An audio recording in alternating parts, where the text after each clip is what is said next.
Is there anything more manly in life than restoring something old into something new? Think about it. Using tools like a hammer or a saw or even sandpaper to restore an element like old barnwood into something new just reeks with manliness. It's so redemptive, so masculine, so heroic. Just shoot. I think I just got a splinter.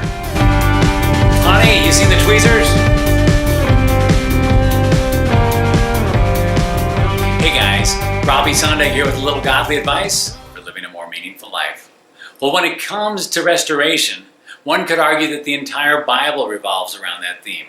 After all, Jesus did die on the cross for our sins, giving us the chance to live a new life in Him. Kind of a big deal.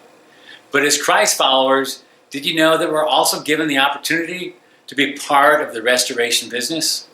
Galatians 6:1a says, "Brothers and sisters, if someone is caught in a sin, you who live by the Spirit should restore that person gently." Well, if you've ever tried your hand at restoring anything, whether it's a table or a chair, you understand the challenges that go with that. Plus the fact we live in a throwaway society where it's just a lot easier to get rid of the broken and the old and go buy something new. Restoration takes patience, takes intentionality, it takes gentleness. This verse is telling us that as Christ followers, it's our job to try to restore fellow believers who have fallen into sin. Talk about challenging. Praying, confronting, gently guiding someone back into the faith. Sounds like a lot of hard work to me. Who's got time for all that? I think I'd rather fix a chair. Well, long story short, we're not talking about an old piece of wood here. We're talking about a brother in Christ. Someone who needs encouragement. Someone who needs instruction, perhaps even admonishment. And the long story short, it's not only a good idea, it's what we're called to do. And all I can say is, thank God that Jesus came and did the exact same thing for each one of us.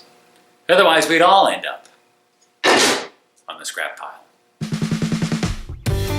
So yes, there is something more manly in life than constructing something new out of reclaimed wood. It's partnering with Christ to help restore a broken life into something even more beautiful. Rough day with the splinters. Hey, if you'd like a weekly dose of humor, truth, and encouragement, go ahead and subscribe to this channel. And click the notification bell so you don't miss a single episode. And make sure to check out this week's bonus video where we'll visit with an expert in restoration and see some of his amazing work. And we will see you next time for another installment of Manly Moments.